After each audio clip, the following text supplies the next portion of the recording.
Hello friends, divine lights association team के UPSC quiz segment में आप सभी का हार्दिक स्वागत है। चलिए दोस्तों, हंसते मुस्कुराते और खिलखिलाते हुए शुरू करते हैं ये क्विज सेगमेंट। दोस्तों, हमारा पहला क्वेश्चन कुछ इस तरह से होगा आज का कि भारत की किन अमूर्त सांस्कृतिक विरासतों को यूनेस्को द्वारा मान्यता दी गई है। आंसर होगा कालबेलिया लोक नृत्य, योगा और कुंभ मेला। ठीक, अब बात आते हैं इसके डिस्क्रिप्शन।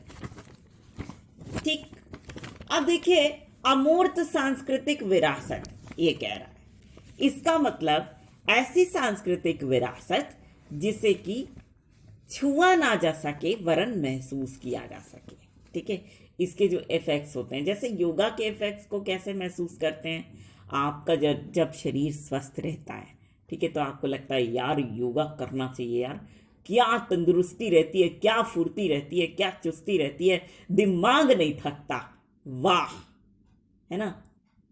इसके बाद से आप ये देख लीजिए कुंभ मेला, वाह क्या पवित्रता है उस जगह की, वाह, मतलब गंगा में नहाने के बाद जो अनुभूति होती है ना, वो उसको तो आप छू नहीं सकते ना, बस उसको आप महसूस कर सकते हैं। इसीलिए इसको हम क्या कह रहे हैं, अमूर्त सांस्कृतिक विरासत यानी इनटैंजिबल कल्चरल हेरिटेज। ठीक है, अब जो डांस है, मान लो डांस में आप क्या करेंगे, डांस का जो परफॉर्मेंस है उसको देखेंगे, कितना अच्छा लग रहा है देख के, है ना। उसको देख करके आपको क्या महसूस हुआ, वो किस में आएगा, इंटैंजिबल कल्चरल हेरिटेज यानी अमूर्त सांस्कृतिक विरासत में आएगा। ठीक है, नेक्स्ट क्वेश्चन, स्लाइनेक्स 20 द्विपक्षीय समुद्री सहयोग नौसैन्य संयुक्त अभ्यास किन दो देशों के बीच हुआ। आंसर भारत और श्रीलंका। दोस्तों बता दें कि ये जो संयुक्त सैन्य अभ्यास है वो 19 अक्टूबर से शुरू होकर के 21 अक्टूबर को खत्म हुआ और ये हुआ था श्रीलंका में ही। नेक्स्ट, भारत के इन शहरों को उत्तर से दक्षिण के क्रम में लगाइए। देखिए, तो सबसे ज्यादा उत्तर में है ईटानगर, फिर उसके बाद पड़ेगा आपका दिसपुर, फिर इम्फाल और उसके बाद आइजल।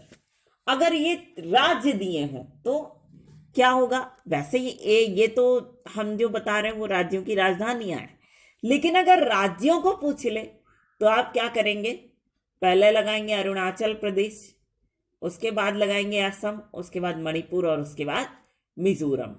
ठीक है, अब अगर मान लो दक्षिण से उत्तर पूछा तो आप क्या लगा देंगे, मिजोरम, मणिपुर, असम और उसके बाद क्या लगाएंगे, अरुणाचल प्रदेश। और शहर पूछा गया है तो आइजल, इम्फाल, दिसपुर और उसके बाद ईटानगर। ठीक है, क्लियर हो गई बात।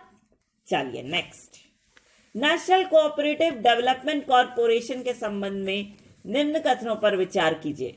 जो पहला करेक्ट स्टेटमेंट है वो ये है, इसका गठन 1963 के संसदीय अधिनियम के तहत सहकारी संगठनों के विकास और उनके अच्छे कार्यों को बढ़ावा देने के उद्देश्य से किया गया था। दूसरा, यह संस्था कृषि मंत्रालय के अधीन कार्य करती है। नेक्स्ट क्वेश्चन, और नेक्स्ट स्टेटमेंट है, मिशन सहकार 22 इस संस्था से संबंधित एक प्रमुख अभियान है। चलिए अब पांचवा और लास्ट क्वेश्चन कर लेते हैं। वो स्टेटमेंट था, अब ये क्वेश्चन है। ठीक, क्वेश्चन नेक्स्ट और लास्ट है, frontiers technology cloud innovation centre की स्थापना किनके सहयोग से हुई है। तो आंसर हुआ नीति आयोग और अमेज़न के सहयोग से हुई है। ठीक है, तो दोस्तों इसी सवाल और इसी जवाब के साथ हमारा ये यूपीएससी क्विज सेगमेंट यहीं पर खत्म हुआ। लेकिन फ्रेंड्स, हम आपसे एक रिक्वेस्ट जरूर करेंगे, वो ये कि आप सभी लोग इस सेगमेंट को दिल खोल करके एंजॉय कीजिए सबसे पहले तो, और साथ ही इसे उन लोगों तक जरूर से जरूर पहुंचाने की पूरी कोशिश कीजिएगा my most dearest of the dearest friends, जो लोग इंटरनेट फैसिलिटी का लाभ नहीं उठा पा रहे हैं, है ना, तो इसी छोटे से रिक्वेस्ट के साथ हम आप सभी के ढेर सारे प्यार, जुनून, जज्बात और कड़ी मेहनत के साथ साथ आप सभी की उस कोशिश को भी दिल से सलाम करना चाहेंगे, जिसकी बदौलत ना सिर्फ आप सभी नई नई ऊंचाइयों को छू रहे हैं, बल्कि साथ ही आप सभी हर क्षेत्र में अपनी योग्यता का परचम लहरा पाने में भी भली भांति सक्षम है।